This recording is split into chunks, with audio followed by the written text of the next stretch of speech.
All right, the thought here, Joe Biden is only in Israel today because he has to be.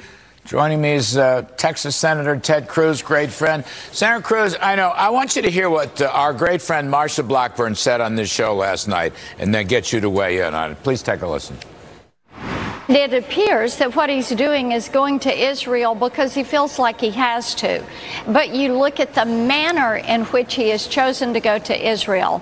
He is not going to let Israeli officials go with him into East Jerusalem. He is going over there pro-Palestine. He is going pro-Iran, pro-Saudi Arabia, pro-China. But look at what he is doing. He is not going in there in a pro-Israel manner. You think she's right, Senator?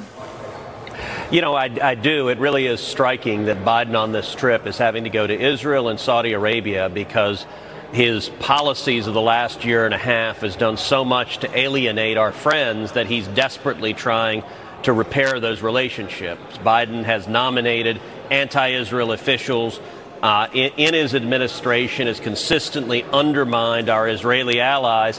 And I got to say, Larry, it's really stunning. He's only been there a few hours, and there's already a major gaffe that the White House is having to walk back, which is that Jake Sullivan, the national security advisor, stood up and said the Biden administration wants to open a consulate to the Palestinians in East Jerusalem, which is designed to undermine Israel's sovereignty. And within minutes, the White House had to walk that back and say, well, Jake Sullivan didn't really mean that. He misspoke. And it's amazing that he takes a one-day trip and manages to make things even worse. That is incredible. I had not heard that, Senator. Thank you. I mean, that's incredible. Of course, you know, this guy Sullivan, he's the guy that was pushing Russiagate for the Hillary Clinton campaign, if you recall, 4 or 5 years ago. So he is also the guy that pushed waiving sanctions on Nord Stream 2 on Putin and Russia, which is what caused the war we have right now in Ukraine. You look at foreign policy, Larry, it's really amazing. Literally every region of the world has gotten worse under Joe Biden, and weakness and appeasement, from the disastrous surrender in Afghanistan to the Taliban, to the war in Ukraine, to the disaster. We just saw a hard leftist anti-American, Petro, elected in Colombia. We're seeing major allies of America moving away from us and moving towards Russia, moving towards China, moving towards Cuba, moving towards Venezuela. And all Biden can do is double down on undermining our national security. You know, Senator, I hate to go off message or to go off topic, but you know what? You're so right. All they do is give Bolsonaro in Brazil, who's really the last freedom and democracy guy left, they give him the back of their hand. And Bolsonaro is a strong freedom and democracy guy, you know? So your point is extremely well taken, sir. Extremely well taken.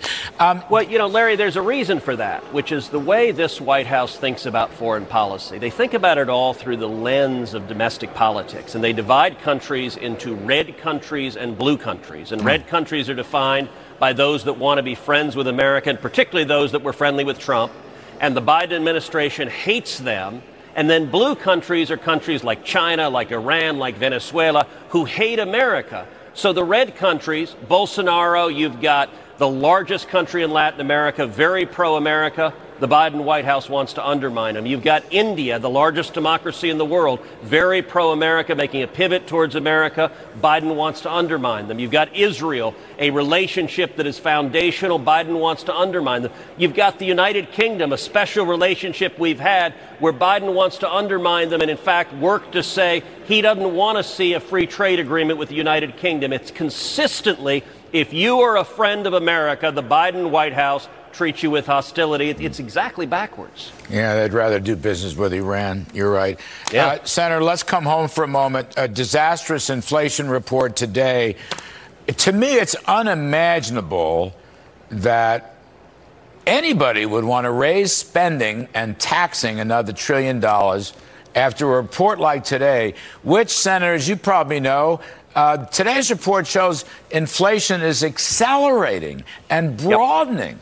And yet there's still, you know, Joe Manchin's a friend, and we've had him on the show, but what he's doing smooching with Chuck Schumer is beyond me.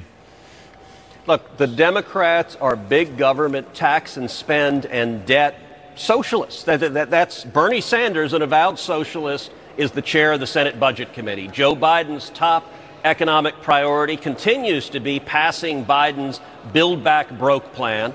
And they don't take any responsibility for the trillions of dollars they've spent, for the printing presses that are driving, as you know, inflation. The numbers that came out today, 9.1%, the highest since 1981. And I don't think 1981 is an accidental year. 1981 was coming after the fourth year of Jimmy Carter, the disaster that was the Jimmy Carter economy. And I guess you got to commend Joe Biden that he managed to mess things up in a year and a half as bad as it took Jimmy Carter 4 years to get to.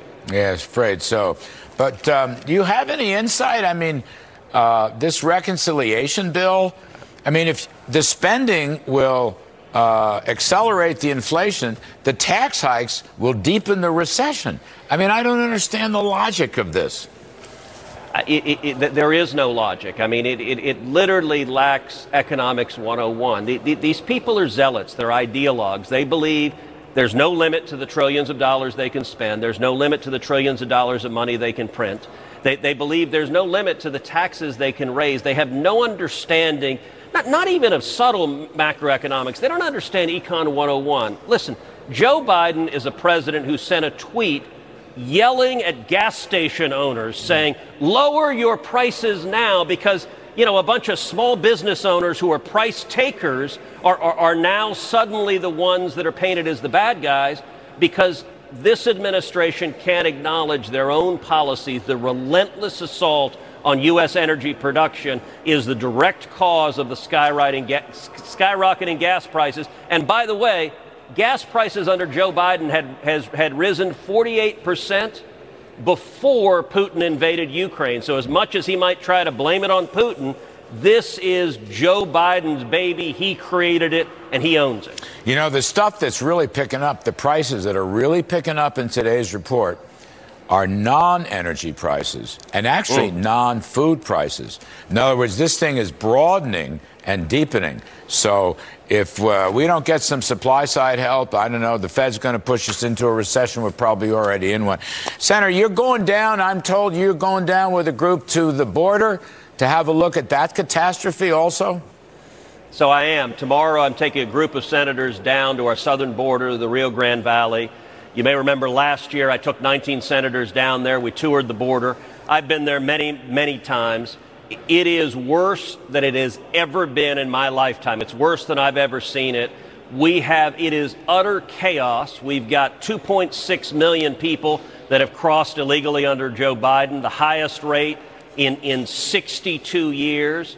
And we're going to go see firsthand. We're going to go to the midnight muster with the Border Patrol agents, encourage them, thank them. We're going to go out on midnight patrol. We're going to go up on Black Hawk helicopters and tour the border. And every time you're down there, you see just a deluge of illegal immigrants coming across the border. Last time we were there, we were out on the river. We saw a man floating dead in the river, clearly had died trying to cross illegally. And what is shocking is Joe Biden and Kamala Harris, they created this crisis and they do not care. Joe Biden needs to come to the southern border. He needs to look firsthand at the disaster that he caused. He needs to look at the over 50 bodies that were found in Texas and San Antonio in a tractor trailer of illegal aliens who died of heat stroke, including children as young as 13. The body count due to Biden's border crisis, it keeps going up and up and up. And neither Biden nor Harris can be bothered to care or even go to the Rio Grande Valley to see the human suffering that they're causing. Well, I know you're right. I don't understand it, sir. You know, I mean, I've served my terms in government. I've never seen anything like this. I don't understand it. You know, once upon a time, you and I talked about you're looking at the presidency. I hope you have it still on the back burner. I'm not kidding. Well, thank you, Larry. We need a little. You know what it is? You know what it is, Senator Cruz? This crowd has no horse sense. They have no common sense. That's their damn problem. None of them ever been in business. They don't think things through. It's all a bunch of ideological crap. That's all it is. You know, it reminds me of something Reagan said a long time ago about the far left. He said, it's not what they know. It's what they don't know. So much of what they know just isn't so. And that defines this White House. Senator Ted Cruz, thank you, sir. Appreciate it.